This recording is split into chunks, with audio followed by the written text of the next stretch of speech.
Yesterday we got the 54 Plymouth pulled into my shop here so we can take a closer look at some things. Really the only stuff I've done at this point is cleaned out some of the nasty from the interior. Barely broke the brakes loose and put some new tires on it so at least we could roll it around.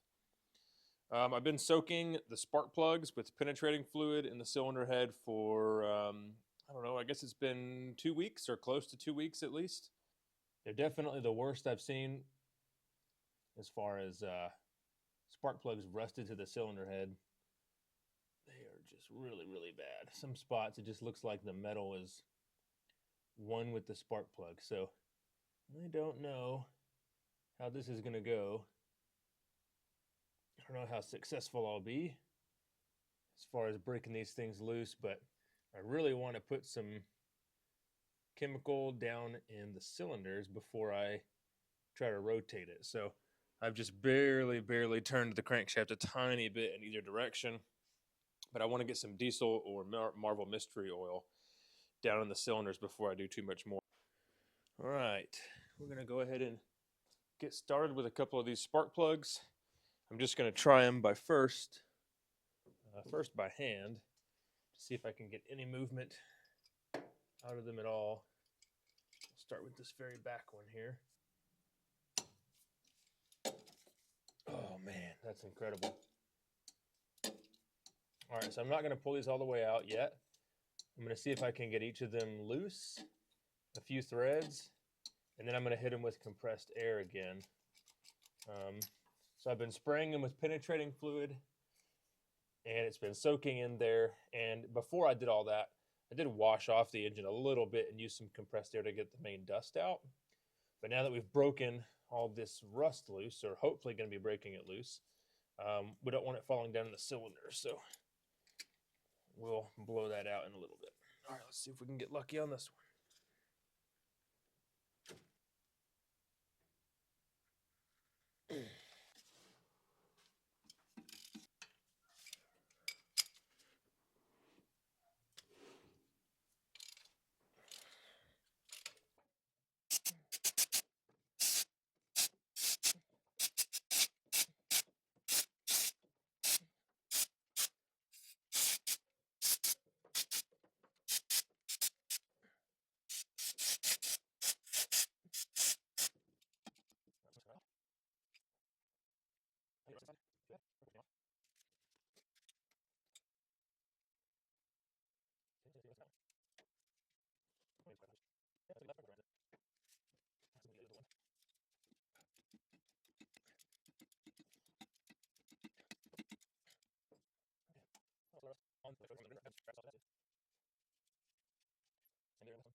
All the spark plugs came out, which was fantastic. It's funny, the ones I thought would be the hardest were actually the easiest. There's two in the back there. I did it barely just put the scope on the edge of these spark plug holes. My borescope isn't very good for holes this small, so all I could really see were just the tops of some of the valves. But I just wanted to see that there was no major rust in there, which there isn't. So at this point, I'm going to go ahead and fill the cylinders up as much as I can. Well, the Plymouth has been sitting for about 24 hours with a good bit of fluid down in the cylinders, and I'm really hoping that maybe that will have freed up a few more of these valves in here. So I mixed up 50-50 of acetone and transmission fluid, and then I poured about 2 quarts or so collectively down all 6 cylinders. I'll admit I did take that little sledgehammer and a punch and beat some of the valves down. as they stuck up. So there were only 2 that I could actually get to and kind of hammer them back down. I know that there's a couple other valves that are just shrouded by the head that I can't get. So anyways, a little bit of a mess under here because I've been using all that penetrating fluid on things, but I've got my best friend here, so we can turn this engine over. I did get it to move back and forth a little bit by hand, but I mean, maybe an inch in either direction. And it didn't feel like a locked up engine because of rust. Something else was definitely going on. So I pulled the radiator and the fan, and then I tried to turn the crank by hand, and I was able to turn it a little bit more, but then I heard a weird sound. And come to find out, it's the starter. The starter is stuck out, engaged. So that's the issue. But luckily, the starter functions. So at first it didn't. Took a little bit of just moving switches around and stuff like that. It'll now work off of the key in the vehicle, but it's just much easier to use the Lone Wolf out here. So anyway, I'm gonna turn this thing over a little bit. We'll see if we can get some of that penetrating fluid to shoot out and get collected on those rags, and then we can see if anything good came from all that.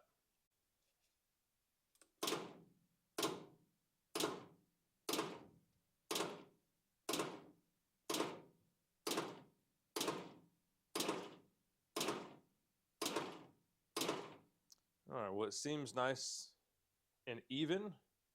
I don't hear any like hard spots or bad spots. So I'm gonna go ahead and hold the trigger down and see what happens. So I just wanted to lightly roll it over in the beginning so all that fluid just doesn't have a crazy amount of force when it does end up coming out. So here we go.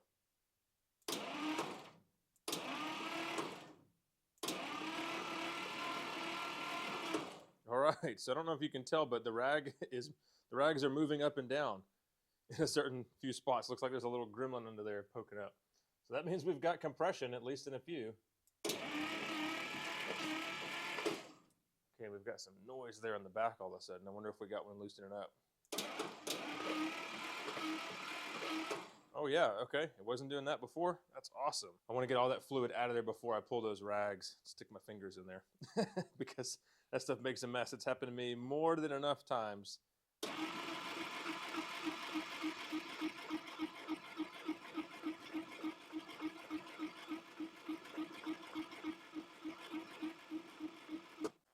Okay, now that the rags are out of the way, I can take a better look down inside here.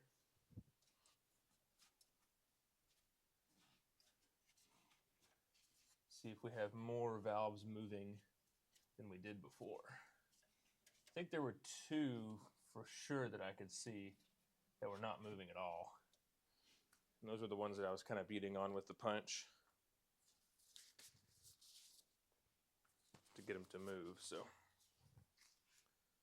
all right, stick this battery cable back on.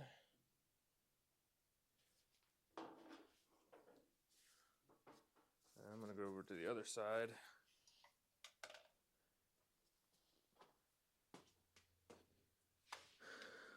All right, hopefully we don't make a huge mess.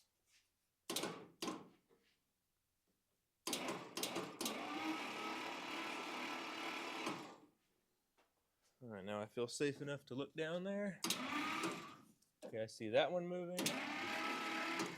See that one moving. That one.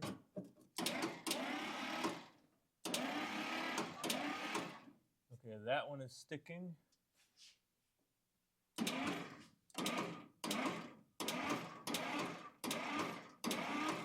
I see those 2 down there moving, so that's awesome.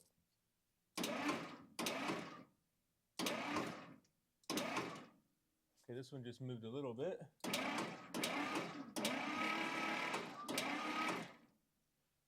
I may beat on that one just a hair. See if we can get it to move, because that definitely helped the other one that was stuck. So this one right here is not moving.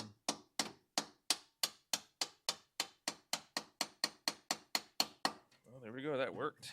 Let's see if we can do that a few times maybe.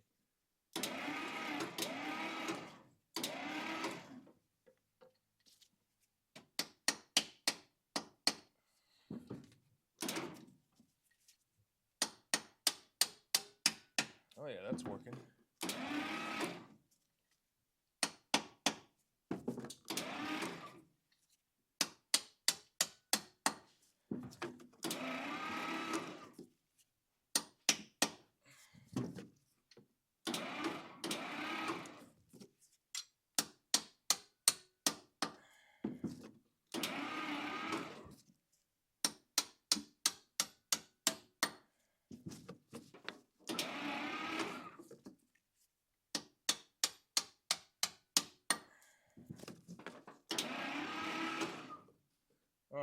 so that one's going to be a problem. We'll probably have to do something with it. I'm going to go ahead and stick my finger over each one and confirm compression, because I can only see one valve in each cylinder moving, right? Okay, that one works. All right, even though this valve is moving, the other one's stuck. There's no compression there. Okay, that one's good. And that one we know isn't good because I could see it. That one's good. And that back one, even though I can see that valve moving, we obviously have the other one stuck. So we need to focus on this one, and the last one back there. All right, I'm gonna go ahead and mark the ones that are giving us problems.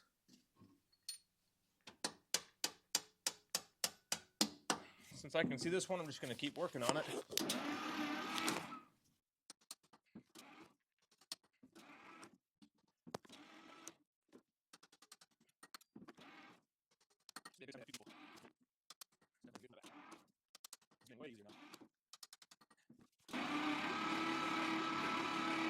Man, check it out. I can just about.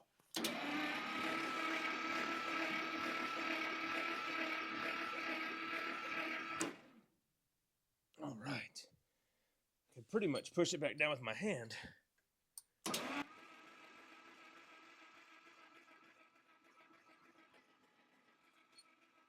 right, awesome. Unfortunately, you're not going to do anything. There's still no pressure in this over here.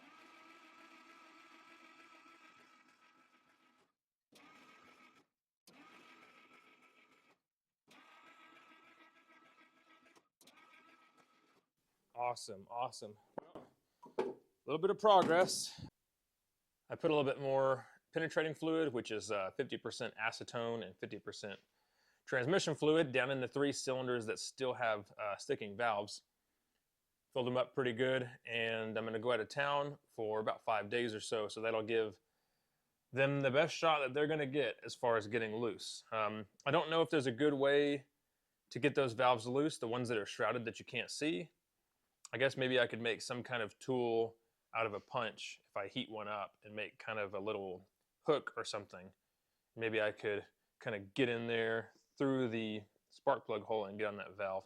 I don't know if it's worth it, but maybe I'll give it a shot. Side note, as you can see from the oil all over the filter housing, we were able to build oil pressure during all of that, spinning the engine over, which is great. It probably wouldn't have leaked, but I pulled that cap off to look inside there a little while back. So yeah, hopefully the cylinders come around, because after compression is ignition.